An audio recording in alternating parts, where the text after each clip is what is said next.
When an apple fell from a tree, he didn't just wonder why, it changed the world. When a plague struck England, he didn't waste time, he reinvented science.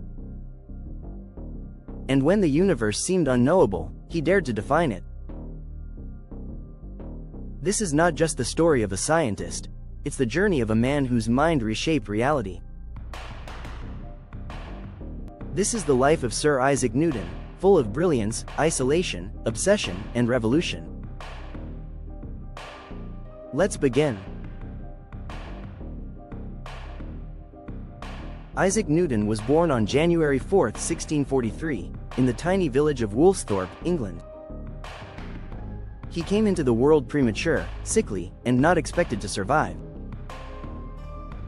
His father had died 3 months before his birth.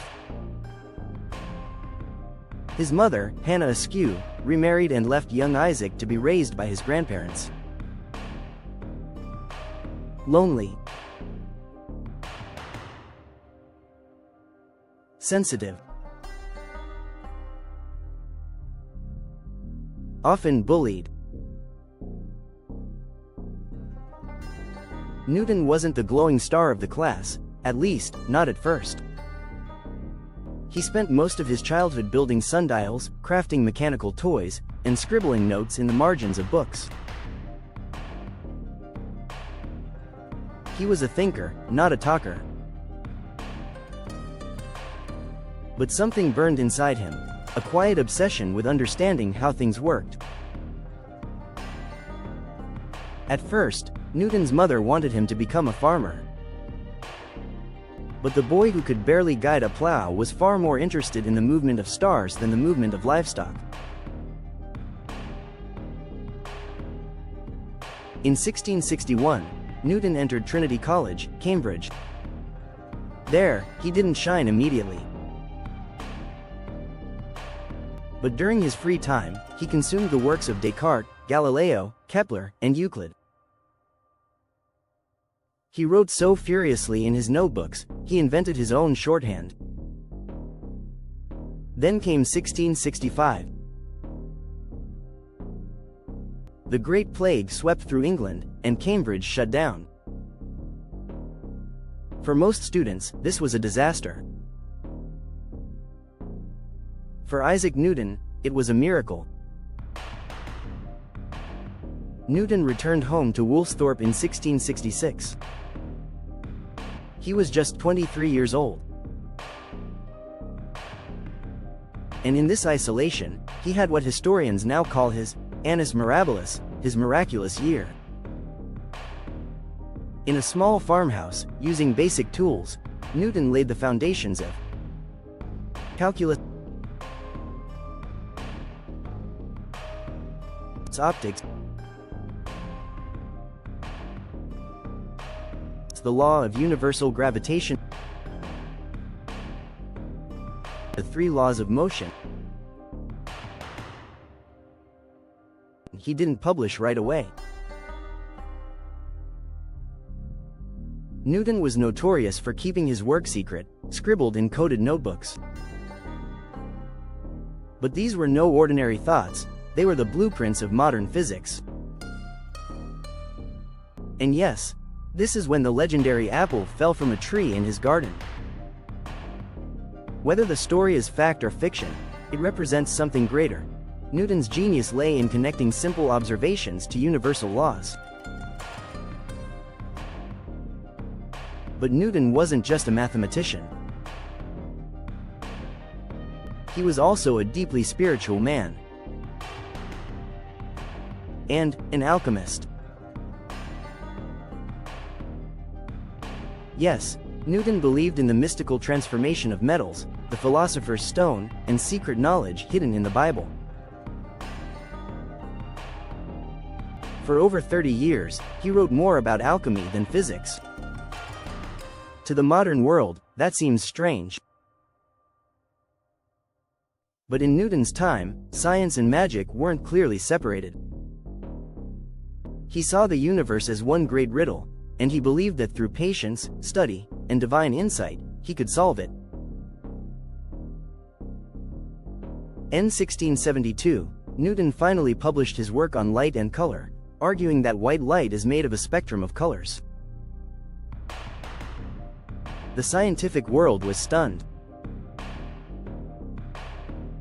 But not everyone celebrated him.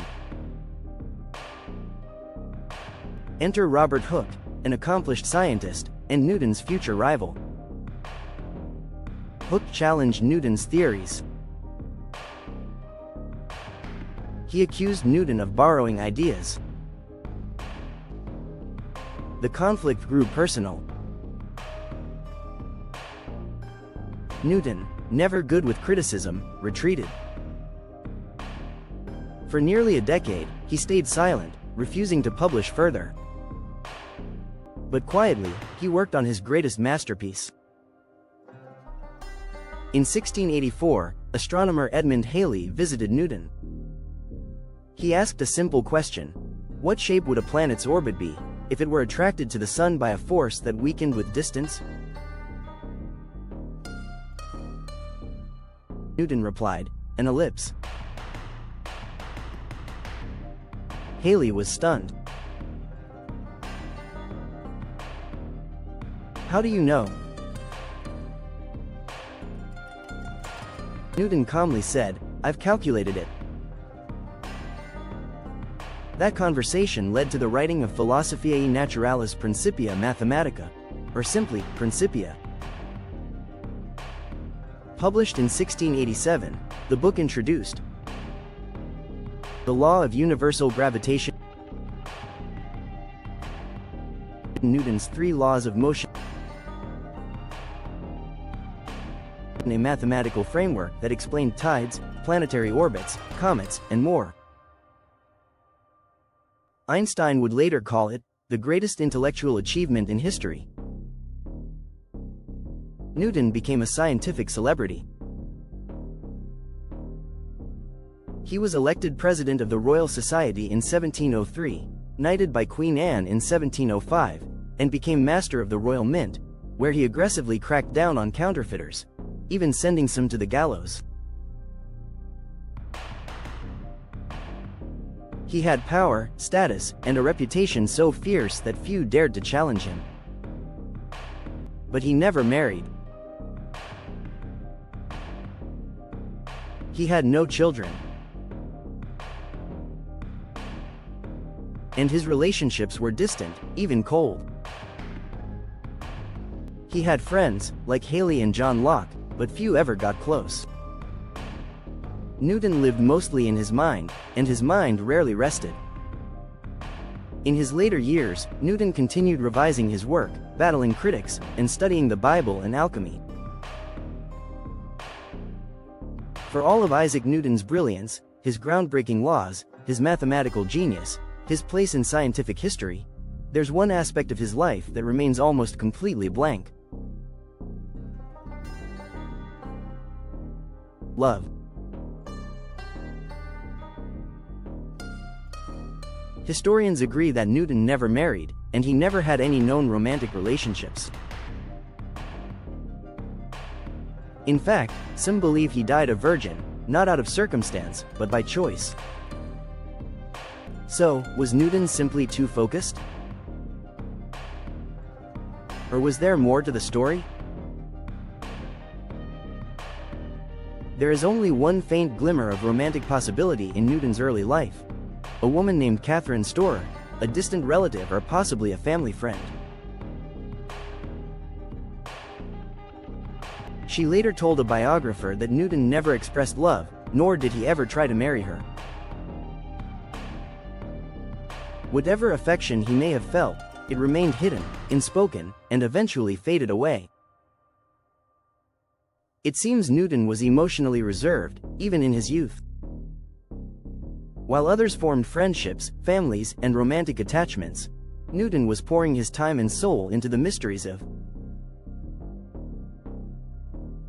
mathematics, optics, the movement of the planet, biblical chronology, and even alchemy. He once spent days without eating, locked in his room, consumed by thought. Not because of heartbreak, but because he was trying to discover how light behaved or how gravity worked. He didn't fall in love with a person. He fell in love with the universe. Newton's personality was intense, secretive, and extremely private. He had few close friends, and when criticized or challenged, he could become deeply resentful, cutting people off for life. Even as he gained fame, titles, and power, he remained emotionally distant. Was it loneliness? Or was it his nature? Some scholars believe Newton may have been asexual, or on the autism spectrum, though we can't diagnose centuries later. What we do know is that his capacity for love and passion was entirely channeled into ideas, equations, and metaphysical truths. So no, Isaac Newton never wrote love letters. He never stood beneath a balcony reciting poetry.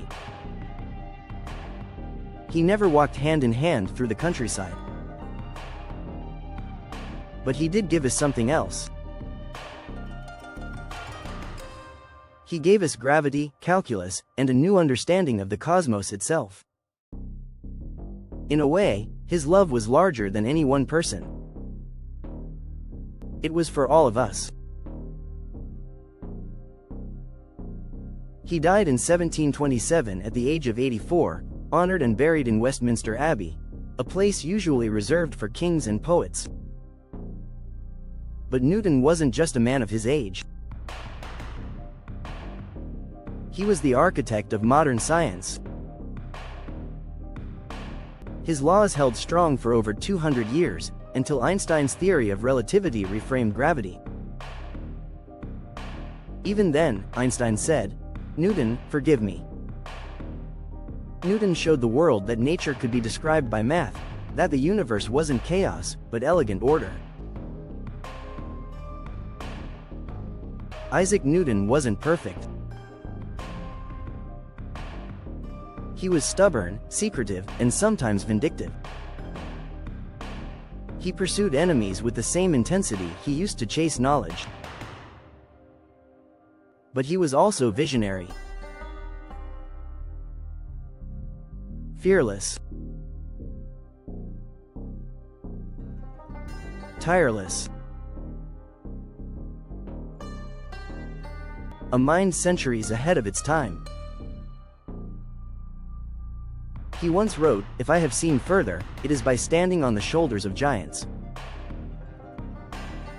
What he didn't say was that he became one of the greatest giants of all. Today, we live in a world built on Newton's insights, from rockets to smartphones, satellites to AI. His laws govern everything from a bouncing ball to a Mars rover. He taught us to ask not just what, but why. He turned questions into equations, wonder into wisdom. In an age of superstition and shadows, Newton looked to the stars and brought light. What inspired you most about Newton's story? Should we see science as cold facts, or beautiful mysteries waiting to be discovered? And who should we cover next on Behind the Name? Down finger, leave your thoughts in the comments. Pushpin, don't forget to like, share, and subscribe for more deep dives into the people who changed the world. Thanks for watching. This was Isaac Newton.